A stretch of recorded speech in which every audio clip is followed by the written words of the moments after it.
Hello and welcome to the February 29th episode of Thursday Night Thunder Podcast with AJ and MMK. This is episode 3 of the series. Technically somewhere in the upper 260s if you count from the very beginning.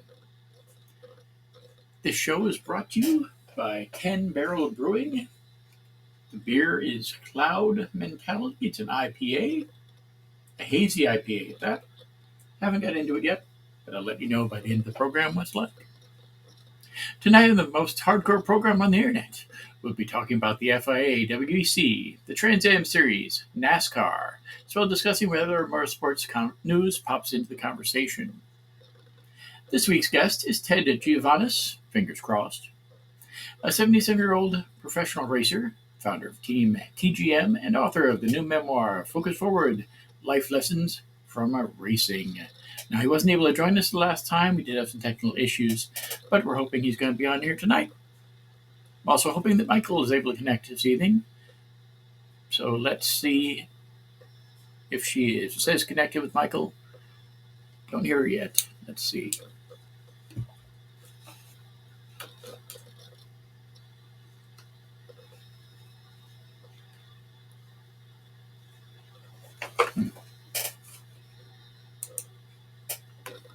I'm going to press lots of buttons here and see if it works.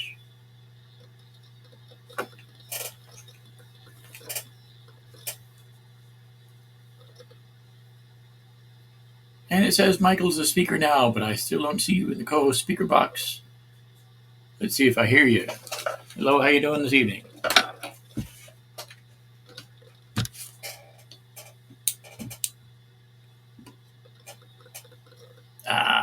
Come on.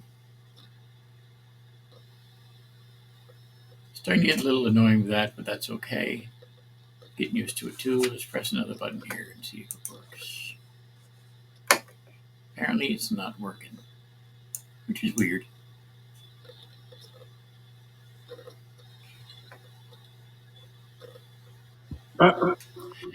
Ted Giovanis on the line. I don't have Michael in the studio, so we're going to go ahead and continue on with our intro for Mr. Giovanis.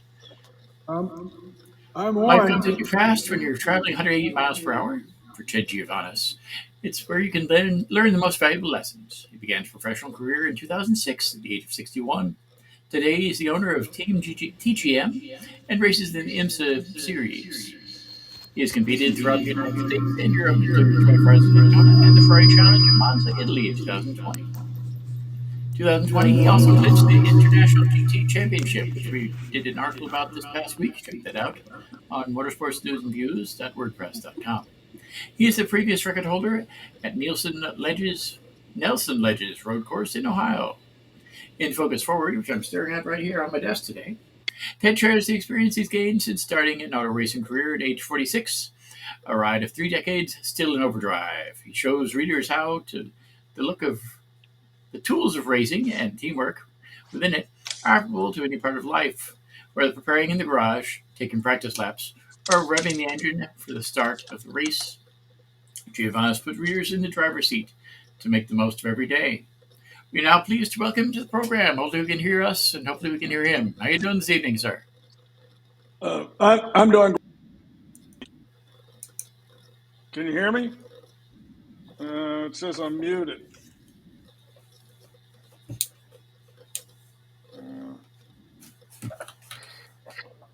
Mr. Giovannis, can you hear me, sir? Yeah, I can. Yes, I can.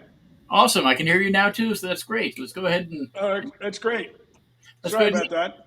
No problem. First off, how long did it take you to decide on the title for your book? Actually, not very long. We were thinking about what the stories were about and what the content was going to be, and the whole premise of the book was to look forward, and so we went in that direction pretty quickly. The real agonizing thing was the subtitle, and the subtitle was started out being everything I needed to know in life I learned from racing, and then that kind of morphed into something shorter, life lessons from racing. So that was more of the big discussion rather than the title itself. I know you've been racing for several years, and your intro says you've been racing since the age of 46. What series what sort of car did you start out with, and how has the increase of horsepower been so far?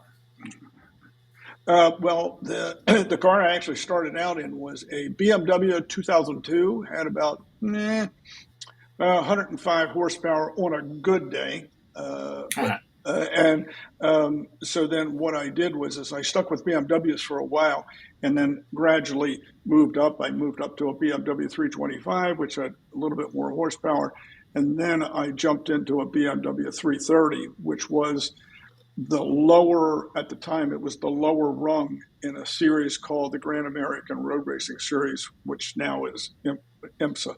And then so that was the lower class, if you will. What was the favorite part about writing your book? It was actually getting to reflect on a lot of the things I had done, and not really, it was not focused on accomplishments, because as you can tell by the stories, it's trials, tribulations, goals, aspirations, failures, setbacks, but all the time just moving forward. And that's what the stories were about. It made me relive those moments that we had been through. Not all of them positive, but all that you learn from them and you move forward. On that note, which one's your favorite track, and which track is your least favorite to compete on? It actually changes. I guess my most favorite track is probably Watkins Glen. Although I've spent a lot of time there and run several endurance races there, so I got a lot of track time there. And I would say, as a sort of caveat, I do like Monza, but basically Monza is not uber challenging, because it's basically just it's three big straightaways with some turns in the middle. The least favorite track, I would say, but I'll qualify it, is probably Coda. And the reason for that is I'm better at high speed sweepers than I am at slower technical corners. And at Coda, it's the technical corners. And so it's probably because I'm not good at that section where I would rank that as my least favorite. But it's a great track. If you could try another form of racing aside from sports cars, what would it be and why? That's kind of a tough one. I guess it would be something like. Did you say I couldn't pick sports cars or racing? Aside from sports cars, maybe rallycross, something like that, because it has a lot of changing terrain, and they go pretty fast around in the different terrains. What do you hope people take away from reading your book? I'd like them to take away that you need to focus forward, but things aren't to get wherever you want to go, your goal. But your path is not always going to be straightforward, and it may not be easy at times. But nonetheless, you can get there, and if you keep striving forward, in the end, even if you fail, you'll be a lot better farther down the road than if you wouldn't have focused forward and kept going. And if people are interested in learning more about you and your book, where would they go for that? They can go on my website, tedgiovanis.com. That's TEDGIOVANIS.com, and there's a link at the bottom where they could get this book and find out more about me and what I've done and what I'm doing, because my bandwidth goes into healthcare and cancer research as well. So I do a lot of different things now. Awesome. Well, I'd like to wish you lots of luck with your book and lots of luck with your racing career and all the other stuff you're working on as well. Thanks very much for coming on the show, and we apologize for the issues we had in the past, but hopefully everything worked out well tonight. No, it did. I'm glad we got together, and I'm glad to meet both of you guys. But thank you. Thank you. Have a great night. All right. Once again, that was Ted Giovanis. We'd like to thank him very much for coming on the program this evening and wish him all the success with his book and racing career, as well as all the other work he's doing, good work in the future. Are you a race car driver, crew chief, pit member, track owner? Maybe you're just a huge fan of the sport. Contact us to get your spot on the show. After all, you deserve every 50 minutes of fame, and we'd love to hear from you. Unfortunately, I'm still not able to connect to Michael. I think there's something up with her connection somewhere. But we will figure that out and move on with the season and move on with the show this evening. The season opening Qatar Airways Qatar 1812 kilometer, round one of the 2024 FIA World Endurance Championships will get underway this weekend, the 1st and 2nd of March. With 14 manufacturers, Alpine, Aston Martin, BMW, Cadillac, Corvette, Ferrari, Ford, Isota, Chimney, Lamborghini, Lexus, McLaren, Peugeot, Porsche, and Toyota.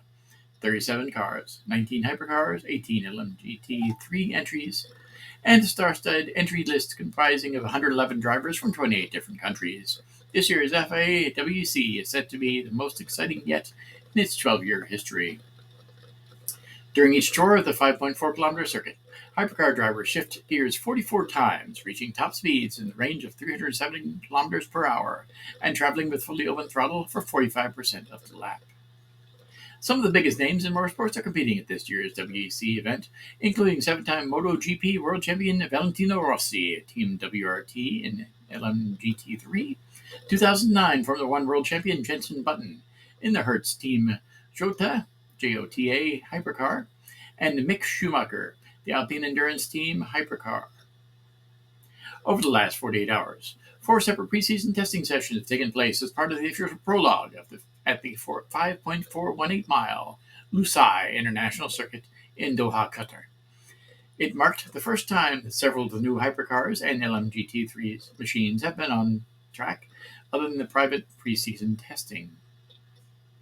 Porsche Penske Motorsports' Frederick Makowicki set the overall fastest time during the prologue with a time of 1 minute 40 seconds. Looks like that's what it says. 0.404 seconds in the Porsche 963. This was 0.054 seconds quicker than the Alex Lynn-driven Cadillac V-Series R hypercar, which took the second fastest time combined of all 4 sessions. Britain's Callum Ilott was third overall, with Hertz Team Hota in its privately run Porsche 963. Rounding out the top 5 were 2 Ferrari 499P hypercars, Antonio Fuoco in the number 50, and Yifi He, I hope I'm not killing that name too much, in the number 83 AF course entry. New for 2024, the LMGT3 class is based around FIA's existing LMGT3 technical platform and is made up of 18 entries from 9 different manufacturers in its inaugural season. United Autosports topped the LMGT3 times in testing, with Gregoria Saucy setting 1 minute 54.480 seconds in the McLaren 720S LMGT3. Second quickest was the Vista AF Corsa Ferrari 296 GT3, driven by Davide Orgon, head of WEC debutante Acodus ASP, and its Lexus RCF, with WEC rookie Esteban Masson driving. Alongside Rossi in the number 46 BMW M4 LMGT3 is Ahmad Al-Harthi. Al-Harthi, from Oman, is the only driver from the Middle East to compete in Qatar and expected to have some strong home support. Iron Dames Trio Females sees Doreen Bean replace Rahel Frey in the 2024 lineup, driving the Lamborghini Huracan LMGT3 Evo 2 alongside Sarah Bovey and Michelle Gatting. Several broadcasters across the world will broadcast the FIA WC3 this weekend, including a mix of pan-regional deals and various FTA, linear, and online channels. FIA WC TV will also broadcast Qatar Live on its online platform. That's available worldwide. Racing individual race packages are available to buy for €8.99.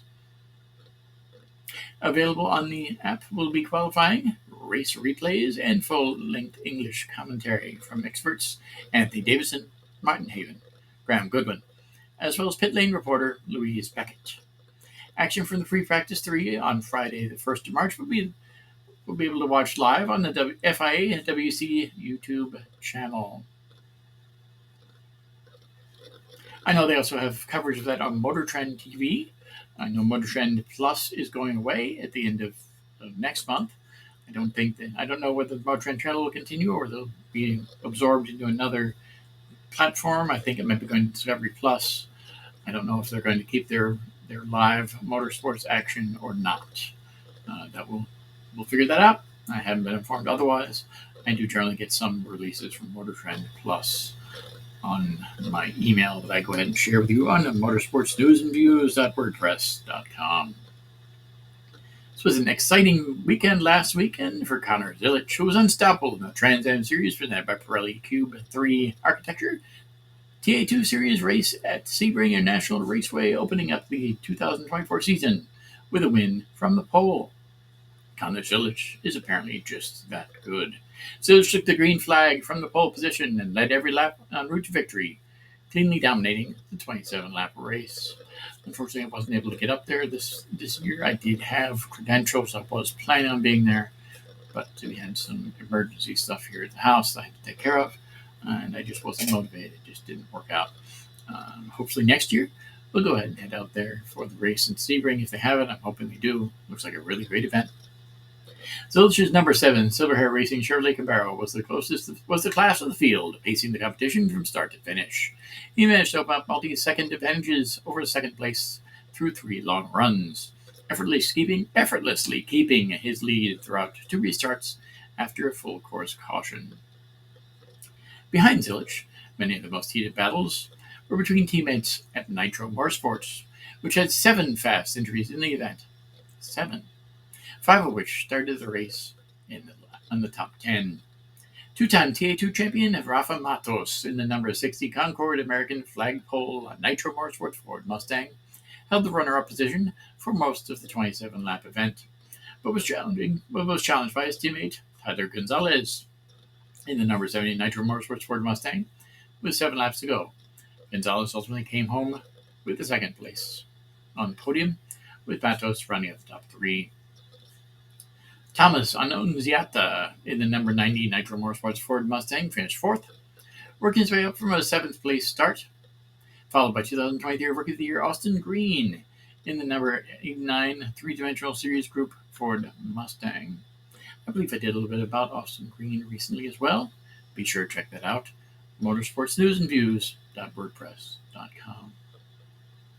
This is the 3rd time in the last 4 Cube 3 Architecture TA2 Series races that Connor Zilic has not only won, but led from flag to flag. Zilic was the winningest driver in the class in 2023 with 5 victories. I don't think there's any stopping Connor Zilic when he puts his mind to winning something. He did come in first place in class at the 24 Hours of Daytona. He nearly won the other races he entered at the 24 Hours of Daytona weekend. He had some issues at the end, but he was really, really close. And I'm pretty sure he's going to dominate the races that he's entered in the NASCAR Xfinity Series this year as well. Wish him all the best. He's definitely that good. It'll be interesting to see if he does continue his career moving on from NASCAR. Some guys end up stopping there with NASCAR. I think for Connor it would be a mistake. I think he should go on and try other series as well as IndyCar, perhaps even a Formula 1 run is in his future. He's only 17 years of age, and you can tell that when you see him. Definitely a young-looking kid, but really, really fast and really, really good. Nitro Motorsports had 2 drivers on the podium and 3 cars in the top 5. This was Rafa Matos' first race driving for the team. Tyler Gonzalez's second-place finish was earned in just his second career Trans Am race. He and Matos are 2 of 6 drivers to race for the Trans Am Series this year, with support from the PMH-powered Diversity Scholarship. This was Pro-Am winner Barry Bose's first race, driving for Team SLR. The top 5 are Connor Zilic, the number 7 racing for Silver Hair Racing at Chevrolet Camaro. Tyler Gonzalez in the number 70 Nitro Motorsports Ford Mustang. Rafa Matos in the number 60 Concord American Flagpole Nitro Motorsports Ford Mustang. Thomas Annunziata in the number 90 Nitro Motorsports Ford Mustang. Austin Green in the number 89 Three-Dimensional Services Group Ford Mustang.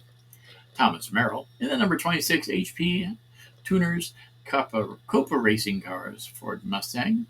It's pretty awesome. Derek Cope had a car in the race this past week. Number 7 was Adrian Laskowski. I'm pretty sure I pulverized that name.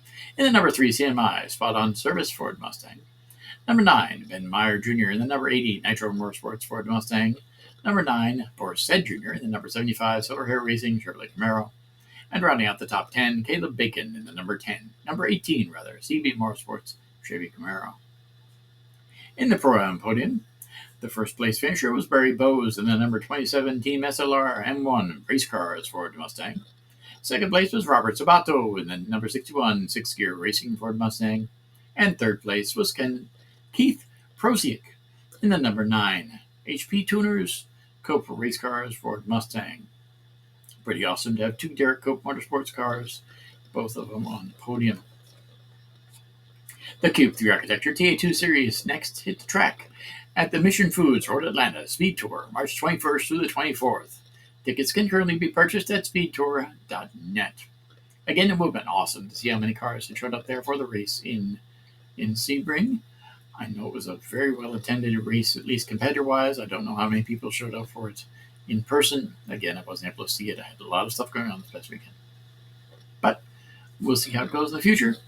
Looks like it's a great, awesome series. I have been up there a few times in the past. I think the last time was actually a guest of Trans Am, of Adi Alonso, the former PR woman there for Trans Am series. So that was kind of cool. Got to talk to Andretti. That was awesome.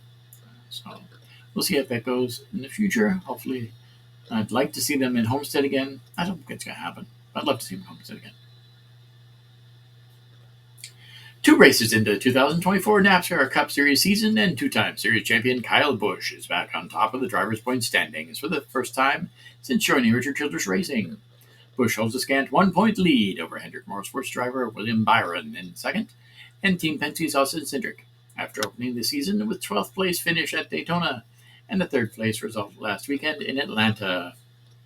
Prior to this week, the highest Busch had ranked in the points since joining RCR was 3rd, following the July Atlanta race last season. This is actually the first time he has led the points since winning the 2nd title in 2019, 145 races ago. Now, the Las Vegas native heads back to his old stomping grounds during his first win of the 2024 season, he hopes. Busch has made 25 Cup Series starts to Las Vegas, collecting 1 win in 2009. Has 12 top 5s, 15 top 10s, an average finish of 10.6. He has also led during 11 laps at the 1.5-mile facility. Trackhouse Racing's Daniel Suarez from Mari, Mexico, managed to win in a 3-wide photo finish at Atlanta Motor Speedway last Sunday, claiming his 2nd career NASCAR Cup Series victory. His first one, Sonoma, in 2022. With the win, Suarez not only ties Juan Pablo Montoya, who won Sonoma in 2007 and Watkins Glen in 2010, and Marcos Ambrose, who won Watkins Glen in 2001 and 2012, for the most Cup wins by a driver not born in the United States, but also as the 2nd driver this season to lock themselves into the playoffs, joining Hendrick Motorsports driver William Byron, who won the season-opening Daytona 500. This weekend, Suarez will look to keep his winning ways going in Las Vegas, a track he has made 13 series starts at putting up 2 top 10 finishes and has led a total of 84 laps. On Sunday, fans witnessed the 3rd closest finish in NASCAR Cup Series history when Daniel Suarez captured his 2nd NASCAR Cup Series victory, narrowly beating reigning champion Ryan Blaney to the Atlanta Motor Speedway finish line by 0.003 seconds. The historic 3-wide photo finish included Suarez, Blaney, and 2-time series champion Kyle Busch, who finished 0.007 seconds behind Suarez, marking the close final margin between the 1st and 3rd in NASCAR Cup Series history. I'll go ahead and skip ahead. A total of 19 different drivers have won a pole in NASCAR Cup Series at Las Vegas Motor Speedway, but the most proficient starting spot in the field is the outside front row, aka the 2nd starting position, as is 1/6 of the 32 total NASCAR Cup Series events held at the 1.5-mile track, double that of the next best starting position. The second starting position has a winning percentage of 18.75% and was the starting position of the last two Cup winners at Las Vegas Motor Speedway: William Byron, March 5th, 2023, and Kyle Larson, October 15th, 2023. So if you can go to Hard Rock Bets or head to one of the sport books there in Las Vegas, the guy who's going to be starting in second is a pretty safe bet. Only once has a driver won NASCAR Cup Series race at Las Vegas Motor Speedway from the pole or first starting position, and it was Las Vegas native Kyle Busch who accomplished that feat in 2009. Can't really bet against Kyle, can you? So if he takes the pole or comes in second in qualifying, he's your guy. 7 of the 19 NASCAR Cup Series Las Vegas Motor Speedway pole winners are active this weekend. Casey Kane leads the NASCAR Cup Series in poles at Las Vegas Motor Speedway with 3 poles: 2004, 2007, 2012. Christopher Bell, 2022 and 2023. Joey Logano, 2014 and 2023. Kyle Busch, 2008, 2009. Lead all active Cup Series drivers with poles at Las Vegas Speedway with 2 each. Hendrick Motorsports driver Kyle Larson became the 9th different driver to win multiple races at Las Vegas Motor Speedway with his victory at the 1.5-mile track in the playoff races last October. Now, the 31-year-old Larson is looking to become the 4th different driver to win consecutive Cup races at Las Vegas Motor Speedway, joining Jeff Burton, Matt Kenseth, and Jimmy Johnson. Larson has made a NASCAR Cup Series start at Las Vegas Motor Speedway, posted 1 pole, 2 wins in 2021 and 2023, 7 top 5s, and 11 top 10s. He has also led 447 laps and put up an average finish of 9.9, the series best among active drivers and second all time. NASCAR Hall of Fame Dale Earnhardt has a 7.7. Larson also leads the series in runner-up finishes at Las Vegas with 4. This weekend, NASCAR honors Wendell Scott. All 3 NASCAR National Series will have an opportunity to carry a tribute decal to honor NASCAR Hall of Famer Wendell Scott on their cars. Wendell Scott was inducted into the 2015 class of the NASCAR Hall of Fame. Scott made his first start in NASCAR's Premier Series on March 4th, 1961 at Piedmont Interstate Fairgrounds in Spartanburg, South Carolina. He made 23 starts that season, posting 5 top 5 finishes. On December 1st, 1963, at Speedway Park in Jacksonville, Florida, Scott became the first African-American to win the NASCAR Premier Series event. Scott won the 100-mile feature race after starting in 15th. Over the next 13 years, Scott would make 495 starts. In his distinguished career, Scott accumulated 20 top 5 finishes, including 8 of them in the same season. He won his first career race in 1964. Also this weekend at the Las Vegas Motor Speedway, Derek Kraus will be making his NASCAR Cup Series debut. Collard Racing has tapped Derek Kraus to pilot the number 16 Chevrolet this weekend at Las Vegas Motor Speedway. Kraus will be making his NASCAR Cup Series career debut. Kraus competed part-time in the NASCAR Xfinity Series with 8 starts and the NASCAR Craftsman Truck Series, 3 starts last season. He has competed full-time in the NASCAR Craftsman Truck Series in 2022, where he posted 7 top 10s and finished 11th in the final standings. Once again, skipping a little further along here. The Las Vegas, Nevada track has hosted 33 Xfinity Series races, producing 24 different race winners and 20 different pole winners. 6 races have been won by the pole or starting position, most recently by Chase Briscoe in 2020. Driver of the number 21 Richard Childress Racing Chevrolet, Austin Hill, kicked off his season at Daytona National Speedway with a trip to Victory Lane, a season-opening trip he's made for 3 consecutive years, 2022, 23, and 24. Then the Winston, Georgia native went on to his home track of Atlanta Motor Speedway last weekend and pulled off yet another win, his 3rd career win at the 1.54-mile track, with the 2 wins to open the season. Hill became the first driver in NASCAR Xfinity Series history to win the first 2 races of the season, joining Dale Earnhardt. Became the 4th, rather. Joining Dale Earnhardt in 1986, Chad Little in 1995, and Tony Stewart in 2008. Pretty good company for him. Now, the 29-year-old is looking to become the first driver in series history to win the first 3 races of NASCAR Xfinity Series season. This weekend, Hill heads Las Vegas Motor Speedway, a track that has treated him well, making 5 career starts and posting 1 win in 2023 and 3 top 10s. Should be a very good weekend for them. The NASCAR Craftsman Truck Series leaps back into action under the lights this weekend at Las Vegas Motor Speedway for the Victoria Voice Foundation at 200% by Westgate Resorts. It'll be tomorrow night at 9 p.m. Eastern Time. It can be heard on Fox Sports 1 and seen there, of course, on MRN Radio and on Sirius XM satellite NASCAR Radio. Notably, there have been 31 NASCAR Craftsman Truck Series races at Las Vegas Motor Speedway, producing 25 different winners and 21 different pole winners. A total of 10 races have been won from the pole or first starting position. That's a 32.2% winning percentage. Again, get your money ready at the sports bets. Most recently, veteran driver Kyle Busch grabbed the win from the pole last season. Kyle Busch and Matt Crafton currently hold the most records at the 1.5-mile track. 4 previous winners are in this weekend's Victoria Voice Foundation 200, presented by Westgate Resorts at Las Vegas Motor Speedway.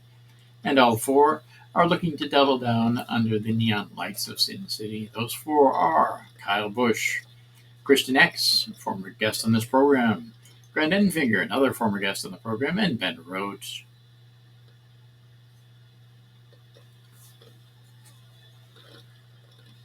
So it should be a good weekend of racing there in Las Vegas. Looking forward to it.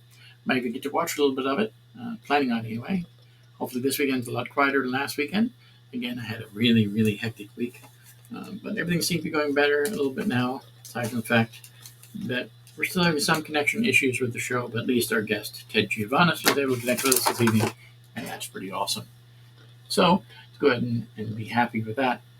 I mentioned the prologue there about the FIWC there in Qatar.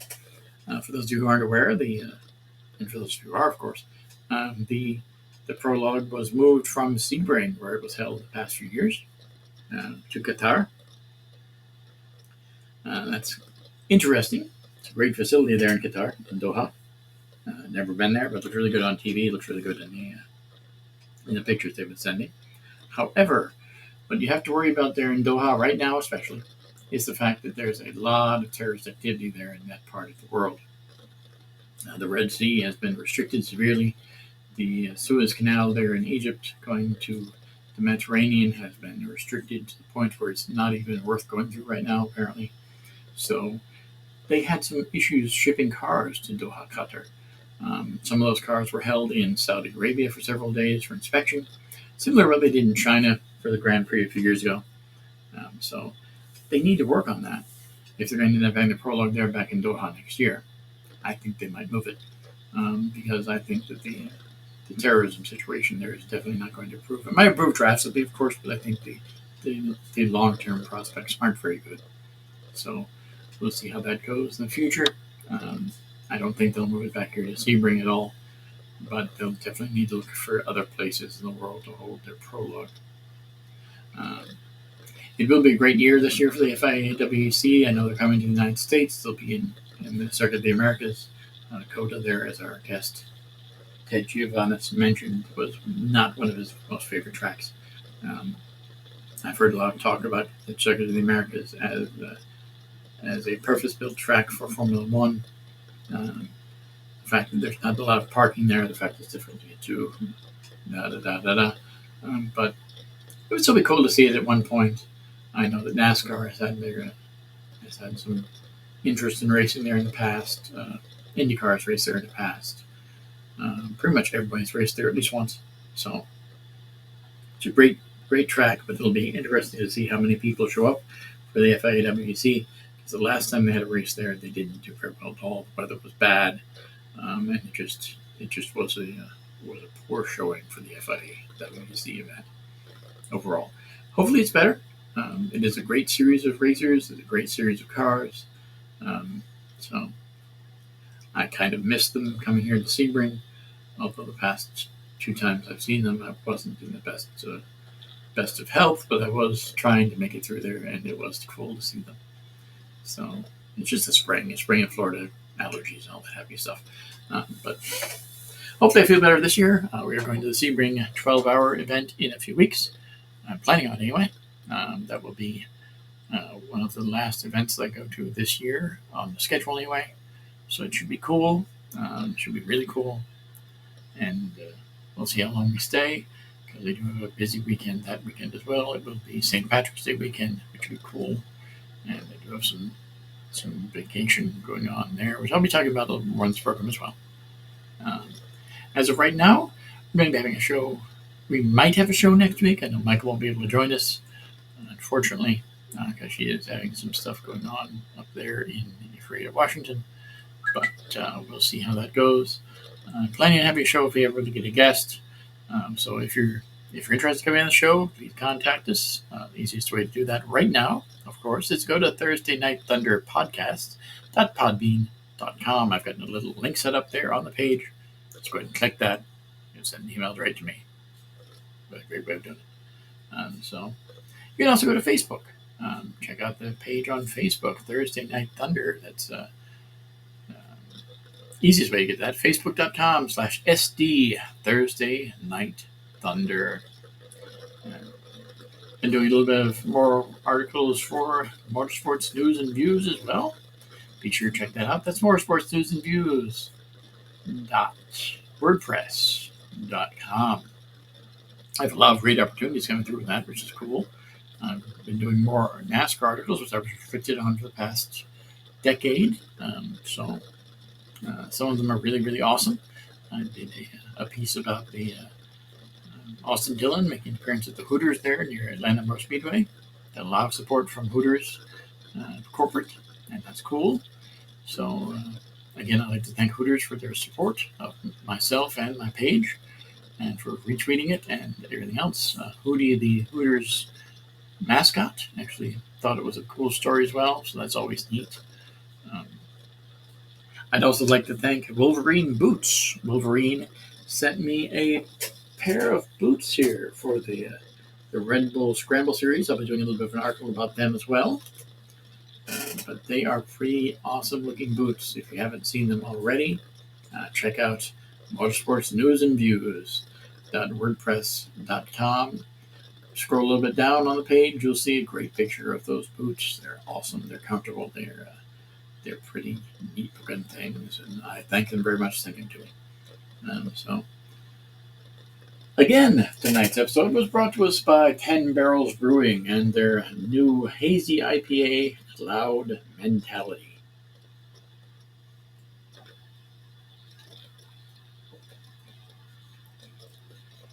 Which is a rather smooth, kind of sweet IPA. I'd recommend it. So, if you haven't already, head out to your favorite adult drink store and pick up a thing of Cloud Mentality by 10 Barrels Brewing. It's pretty darn good. I do have another one that I have in my refrigerator now, also from them. I'll probably be sampling next week or maybe the following week, and we'll see how that goes. Also got a couple of things from them, some mixed cocktail type things, which I'll tell you a little bit more about in the future. So, again, I'd like to thank all of you for listening this evening. I apologize to our guest, but I'm happy he was able to come on the show tonight. Does look like in the Jersey book. Ted Giovanis is a gentleman, a racer there. Races in the IMSA series, has a history with Grand Am as well as other series. So be sure to check that out if you're interested. Also be sure to take a look at my new podcast website, which I just told you a little bit about. Thursday Night Thunder Podcast.podbean.com. Be sure to put it in your favorites folder. Really awesome to check that out. I'm doing work on it every day. I did put a new bio thing about Michael on there. So probably the reasons wasn't able to connect tonight again. But it's just one of those things. And we'll get figured out sooner or later. So that's on there. I'm going to be putting this next episode on there. This is the best way of seeing the episodes is by checking out the website, Thursday Night Thunder Podcast.podbean.com. Again, you can also go to Facebook at facebook.com/SD Thursday Night Thunder. I do post articles on there every now and then as well. But you can find a link to the Motorsports News and Views from both pages, both Thursday Night Thunder Podcast.podbean.com and Facebook.com/SD Thursday Night Thunder. You Also, go directly to the page at motorsportsnewsandviews.wordpress.com. I'm trying to make it a little more interactive, so if you guys would play along with me, if you would, and go ahead and comment on some of the articles. I do ask for comments on some of them. Um, Others I do not, but I'd love to your input. So it'll help me decide in the future when I start getting a little bit busier. And heck, I'm busy enough now. But when I start getting a little bit busier, it'll help me decide what sort of content you guys are enjoying on the site and which sort of stuff you're not enjoying quite as much. Right now, I've got a wide variety of stuff on there. And that's generally my point of writing about motorsports and sharing my love of the sport with you guys, is to cover it all. I cover everything from two-wheel racing to four-wheel racing, on-road, off-road, short track, long track, endurance, everything in between. That's generally my idea of having this program and all the articles I've written as well. And if you guys are interested, I'd love to have you on the show. If you compete in any of those or you're a big fan of motorsports, heck, if you just want to talk for a few minutes, I'd love to talk to you. I can't guarantee you'll be connected well, but we're working on that, and it seems to be working pretty well now. So we'll get it going, and we'd love to talk to you. So please give me a shout. I'm going to be writing to a few other different guys here on my email I get as I'm sending out information as I post it to motorsportsnewsviews.wordpress.com. I'm going to be including information about this podcast, and hopefully we'll end up getting a few more people that way. Plus, I'm getting a lot of people offering to come on the show, not only about motorsports, but people want to be interviewed about travel and other things as well, which is cool, and I think I'm probably going to do that as the opportunity presents itself, and it'll be kind of cool to see how that goes. So, with that, let's go ahead and let you guys know that if you're a fan of South Florida, and of course, who isn't, be sure to check out my travel blog at ForWarplumsFantasticFinds.wordpress.com. I have been keeping that updated as well this past week. Did a few more articles on there, I think about a week ago today. So be sure to check those out. I'm going to be updating that this weekend as well, possibly even tomorrow, but more than likely it'll be this weekend with some news, possibly even a little bit about the upcoming Palm Beach Boat Show, which I'm probably going to be sharing on my Facebook page as well. So if you're interested in that sort of stuff, be sure to check out For Plums Fantastic Finds. That's FABORPLUMBS FantasticFinds.wordpress.com. Now, if we can get this figured out and see why Michael isn't connecting, we'll be perfectly fine next week. Actually, it won't be next week. It'll be the following week, but you know what I'm saying. So let's see if we can get that figured out by next week. And so when we have the show on... It's the 14th, but let me check really quick. When we have the show on the 14th, hopefully she's all set and we can actually have her on the program instead of just listening to me. And I do really appreciate the fact you helped me out with the script a lot this week. As I stated, I had a heck of a week. But everything seems to be going pretty well now. And I'm getting worked up and ready for our next vacation adventure. So, once again, I'd like to thank Michael and Manali Capello for her assistance. And hopefully she'll end up being able to speak on the program in the near future. Thank you for listening. We look forward to seeing you again next week in the Thunderdome as we discuss the major issues in the world of modern auto racing. Again, I'm not entirely sure if we're going to have a program next week. I know we're going to have one in 2 weeks, but I'm going to aim for having one next week, and we'll see who we can get on the show for you. We'll see what's going on, and when I know, you guys will know as well. Have a great night. Thanks again, and we'll talk soon.